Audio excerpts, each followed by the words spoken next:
안녕하세요. 피부가 알고 싶다의 닥터 성입니다. 이번에는 유분이 증가되는 경우, 제가 과거에도 유분이 어떤 경우에 증가된다 이런 얘기를 했는데, 레이저 치료를 하고 나서 유분이 증가된 것 같다, 아니면 평소에 최근에 날씨가 바뀌면서 유분이 증가된 것 같다, 이런 거를 얘기하는 분들이 가끔 있어요. 그러면 왜 그렇게 되는가에 대한 이유와 그렇게 됐을 때 어떻게 대처하면, 어떻게 우리가 관리를 하면 가장 무난한가에 대해서 한번 얘기를 해드리려고 이 영상을 녹음하게 되었습니다. 그래서 이번에도 영상을 들어두시면 우리가 일상생활하다 유분이 좀 증가된 경우, 뭔가 내 피부에 어떤 문제가 생겨서 그런 경우에 유분이 증가되는가, 이런 거에 대해서 한번 이유를 알 수 있고, 그리고 이렇게 됐을 때 어떻게 관리를 하는 게 좋은가, 여기에 대해서 얘기를 해드릴 테니까 끝까지 시청해 주시면 정말 도움이 될 거라 생각합니다. 끝까지 시청 부탁드리겠습니다.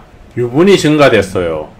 어떤 경우에 유분이 증가될 수 있을까? 우리가 뭔가 치료를 할 때, 레이저 치료 같은 걸 할 때 있잖아요. 피지 알갱이가 된다라고 걱정이 돼서 오시는 분들이 많아요. 그러면 레이저 치료를 하게 되면 일시적으로 그런 알갱이가 줄어들게 되면 어떤 현상이 생기게 되냐면, 줄어드는 알갱이의 양만큼 유분이 증가하게 돼요. 왜? 피부 표면이 오랫동안 손상에 의해서 알칼리화 되게 되면, 이게 갑자기 레이저 한번 한다고 해서 산성화 되거나 뭔가 계속 지속적인 산성을 유지하거나 이러지 않아요.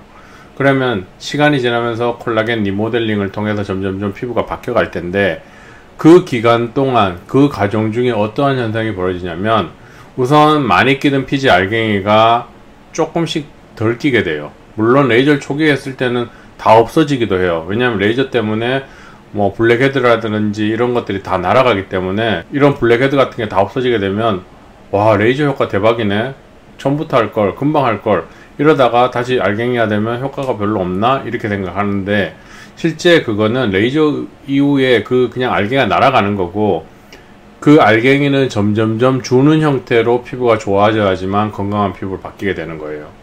그러면 그 알갱이가 줄게 되면 줄어드는 만큼 유분이 상승하게 돼요. 그러면 이건 어떻게 보면 어떤 신호예요? 피부가 건강해지고 있다는 신호를 거꾸로 보여주는 거예요. 왜? 우리가 피부가 처음에 상할 때 어떻게 돼요? 피부 표면이 알칼리화 되면서 피부 표면에 유분이 증가해요. 그러죠?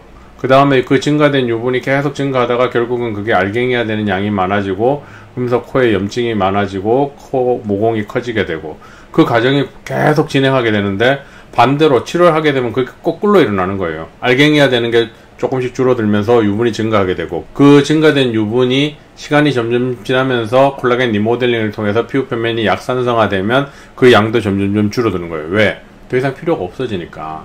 피부는 이러한 반응들이 전부 다 자기 자신의 어떤 방어 기전, 어떤 방어 메커니즘이 가동돼서 일어나는 것들인데, 뭔가 안정화가 되고 건강해지게 되면 그런 방어 메커니즘이 덜 가동되게 돼요.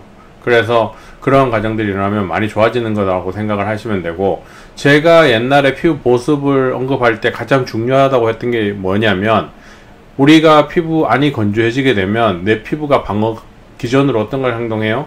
유분을 많이 만들어서 피부 표면에 막을 씌우려고 해요. 그러면 피부 안에 물기가 증발하는 걸 가능한 한 막아줘서 보습이 되도록 해준단 말이에요. 그러니까 내 피부 안이 건조하게 되면 내 피부는 자꾸 유분을 만들어서 피부에 기름 막을 씌워요. 그러니까 건조하지 않게 하는 것들이, 이런 유분이 증가됐을 때 피부가 건조하다고 느끼면 본인이 피부 안이 땡긴다 이런 느낌이 들어요. 그렇게 해서 유분이 증가되는 경우는 건조해서 유분이 증가되는 거라고 생각하시면 되고, 또 피부가 붉어지게 되면 유분이 증가하게 돼요. 왜 그래요? 피부가 붉어지게 되면 피부 표면이 알칼리화 되기 시작하고 피부 안이 건조해지기 시작해요. 그렇게 되면 피부가 계속 손상이 일어나니까 그거를 스스로 방어하려고 유분을 막 분비해서 피부 막을 씌우고 피부 표면을 보호하려고 해요. 그러니까 자꾸 유분이 증가하는 거예요. 그러다가 어느 한계에 부딪히게 되면 그게 자꾸 알갱이가 되거든요. 그러면 이러한 것들을 통틀어서 쉽게 얘기하면 뭐예요? 결국은 이러한 것들은 피부 장벽의 손상으로 이어진다는 거예요. 각질층이 형성이 제대로 안 되고 유분이 계속 분비하게 되고 피부 표면이 알칼리화 되니까 그 녀석 때문에 그걸 약산성화 시키려고 유분이 계속 증가하게 되고, 결국 이러한 것들은 최종적으로 피부 장벽을 손상시키게 되고, 자꾸 손상시키니까 그런 현상들이 계속 일어나게 되고, 초기에 피부 장벽이 손상됐을 때는 스스로 회복 기전이 잘 가동돼서 금방금방 그게 회복이 되고 치유가 되는데, 이게 계속 반복되고 장기적으로 이어지게 되면 피부 장벽이 영구적으로 손상돼서 자기 피부의 어떤 힐링 기전이 잘 가동을 안 하는 거예요. 계속 유분은 최대한 올라와 있고 피지알갱이는 최대한 박혀 있으면서 피부 장벽은 손상되어 있으니까 뭔가 안 되는 거예요. 그러면 이럴 때 어떻게 해야 되냐? 우선 유분이 뭔가 조금 증가하고 있을 때 레이저 치료를 한 후에 알갱이가 줄면서 유분이 증가될 때는 어떻게 돼요? 유분이 증가됐다는 것은 피부 표면에 막을 많이 형성하고 있으니까 건조감이 점점 줄어든다는 걸 의미해요. 이럴 때 리치한 끈적끈적한 보습제를 많이 바르게 되면 피부 표면에 있는 유분이 그 보습제에 용해가 돼서 세안할 때 그 피부에 있던 유분이 다 씻겨 나가는 문제가 생겨요. 그 다음에 또 하나 뭐예요? 수분크림을 두껍게 바르게 되면 피부 장벽이 만들어지고 각질층이 두꺼워지는데 그게 불어서 세안할 때 다 떨어지게 돼요. 우리가 일반적으로 생각하는 그 각질층이 떨어진다는 게 눈에 보이는 막 이런 각질이 막 거대한 두꺼운 각질이 막 떨어지고 이런 게 아니고 세안을 할 때 보이지 않는 미세한 각질층들이 다 떨어져 나가게 돼요. 그러면 피부 회복하는 단계를 계속 늦춰줘요. 그래서 뭔가 회복할 타이밍을 놓치게 되고 뭔가 회복할 어떤 그 기간을 놓쳐버리면 계속 악순환으로 나빠지기만 하는 거예요. 그러는 중간에 이거 본인이 깨달았어. 이 수분크림 이렇게 두껍게 바르면 결국은 악화될 수 있겠구나. 조금 발라야겠다. 근데 벌써 시간이 많이 지난 시점에서 이렇게 알았다고 해도 조금 바른다고 해도 회복이 되느냐? 벌써 손상이 계속 그 기간 동안 됐기 때문에 또 다시 정상화시키는 건 되게 어려워요. 뭔가 치료를 또 해줘야 되는 거죠.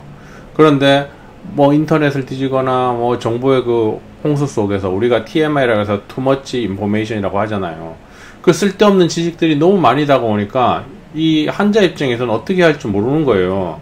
그래서 수분크림을 막 떡칠도록 코에 피부에 막 끈적끈적 하도록 그런 걸 계속 바르니까 어떻게 돼요? 각질층이 계속 불게 되고 그 표면 위에 있는 뭔가 손상에 의해서 균이 살기 좋아지게 되고 정상 피부가 회복되는 단계가 자꾸 늦어지고 그러다 그게 반복되면 나중에 수분크림을 덜 바르고 살짝만 바른다고 해도 피부 재생력은 거의 바닥을 찍었기 때문에 뭔가 해준다고 해서 되는 게 아니에요. 그때는 뭔가 적극적인 치료를 해야 되는데 보통 이렇게 한 사람들은 뭔가 치료에 대한 불신이 강하고 뭔가 하려고 하는 의지가 떨어져 있기 때문에 그 상태에서 뭔가 회복되기를 그냥 막 무작정 기다리게 되거든요. 그러면 잘 안 돼요. 그 전부터 이런 거를 최대한 자제해야 되는데 벌써 사고는 치고 저질러 놓고 뒤에 수습하려면 생각보다 잘 안 된다는 거예요. 이게 되게 중요하거든요. 그래서 그런 분들은 뭔가 유분이 증가했는데도 피부가 건조함을 느끼고 안이 땡기는 느낌을 받아. 그러면 이런 분들은 리치한 제품의 수분크림을 바르거나 재생크림을 바르는 게 아니고 매트한 제품을 발라야 돼요. 매트한 건 바르자마자 좀 이렇게 딱 스며든다 이런 느낌이 드는 제품인데 그런 제품들을 써야지만 피부에 무리 없이 피부는 재생이 잘 되면서 유분은 적당히 유지가 되고 피부 표면은 약산성을 유지시켜서 시간이 지나면서 피부 표면이 자꾸 정상화되는 거예요. 그래서 이런 것들이 굉장히 중요한 요소예요. 어떻게 된다? 뭔가 유분이 많이 늘어났다 그러면 최근에 더운 곳에서 잔 적은 없느냐, 아니면 최근에 잠을 좀 적게 자갖고 무리를 하지 않았느냐, 피곤하지 않았느냐, 뭔가 혈관이 상승하는 행동을 하지 않았느냐, 뜨거운 물 뭐 찜질방 사우나 가서 하루 종일 있었지 않았냐, 뭐 각질 제거 같은 거 하지 않았냐, 뭔가 그동안 해오던 패턴과 바뀌는 환경이 있는 거예요. 자기가 생활 습관이 바뀐 게 아니고 날씨가 바뀌었을 수도 있고요. 자기가 바르는 화장품이라든지 어떤 세정제 이런 것들이 바뀌고 나서 피부에 안 맞아서 그런 문제를 일으킬 수도 있어요. 아니면 본인이 최근에 잠을 못 자거나 저녁에 과로하거나 무리를 해서 피부에 손상이 갔을 수도 있고, 이런 것들을 제가 따라다니면서 옆에서 보면 이 사람 이게 잘못됐네 얘기할 수 있지만 제가 옆에서 그걸 지켜보는 사람이 아니기 때문에 일일이 지적해 줄 방법이 없는 거예요. 그런데 뭔가 보고 그런 사람들은 어떻게 돼요? 레이저를 해도 효과가 없다, 뭔가 계속 악화된다. 그 많은 사람들 중에 그 한두 명이 왜 예외가 생길까를 한번 생각해 봐야 돼요. 왜? 뭔가 딴 거를 자꾸 하니까. 그 과도한 관심사가 피부를 자꾸 망가뜨리는 거예요. 왜? 자꾸 코에다가 떡칠하도록 그 화장품을 바르고 보습제를 바르고 재생크림을 막 끈적끈적하게 그냥 떡칠하도록 바르니까 피부가 남아나겠어요. 코가 건조하지도 않고 자기가 전혀 그런 건조감을 못 느끼는데 수분크림을 막 떡칠하도록 바르면 걔가 피부를 계속 불게 만들고 떨어뜨리고 올라오는 조직들을 다 불어갖고 떨어뜨리고 올라오는 조직들을 불어갖고 떨어뜨리고, 그렇게 새롭게 올라오는 조직들은 되게 아기 피부같이 연조직 소프트 티슈라서 굉장히 약한데 그걸 다 불려서 떨어뜨린단 말이에요. 그래놓고 나중에 가서 뭐 자기 특별히 한 게 없대요. 물어보면 막 뭔가 다른 행동들을 자꾸 하더라고요. 그런데 본인이 모르는 거예요. 왜? 인터넷에 그 투머치 인포메이션 때문에 자꾸 행동을 따라 하다 보니까 자꾸 그 구렁으로 떨어지는데, 제가 늘 환자분들한테 얘기하는 건 뭐예요? 레이저 하고 나서 대기 중에 습도만 어느 정도 맞으면 그냥 안 건드리면 된다. 건조감을 느끼면 뭔가 수분크림이나 재생크림을 바르고, 자기가 유분이 많이 나오는 사람이면 매트한 제품을 써라. 이것만 지켜줘도 굉장히 좋은 결과가 나온다. 그런데 성격이 대부분 급해서 어떻게 돼요? 뭔가 다른 걸 해야 되고, 인터넷에 있는 정보를 가지고 자기한테 자꾸 적용을 해야 되고, 그러다가 뭔가 나빠지는 것 같고 악화되는 것 같으면 불안해서 막 이것저것 물어봐서 또 거기다가 또 뭘 하고, 그래서 계속 악순환이 되면서 걷잡을 수 없이 모공이 커지는 거예요. 그래서 모공이 굉장히 커서 오신 분들을 보면 장기간 코를 자극을 엄청 많이 줬어요. 왜? 인터넷에 좋다는 정보, 그 좋다는 시술이나 관리 같은 거를 계속 하게 되거든요. 나빠짐에도 계속 하게 돼요. 왜? 요 시기만 넘기면 뭔가 좋아질 거야. 요 시기만 넘기면 좋아질 거야. 이런 막연한 기대를 해서 나빠지고 있는 걸 알고 있음에도 계속 그 행동을 해요. 그러다가 나중 가서 걷잡을 수 없이 악화되죠. 그래서 제가 늘 말씀드리는 건 뭐냐? 과도한 관심을 줄여라. 그리고 최소한만 뭐를 발라라. 그리고 유분이 많이 나오면 매트한 제품을 써라.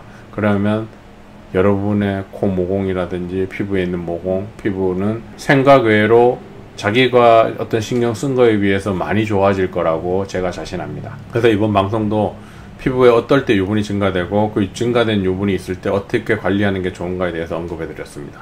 다음에도 여러분에게 유익하고 도움이 되는 주제로 찾아뵙도록 하겠습니다. 감사합니다.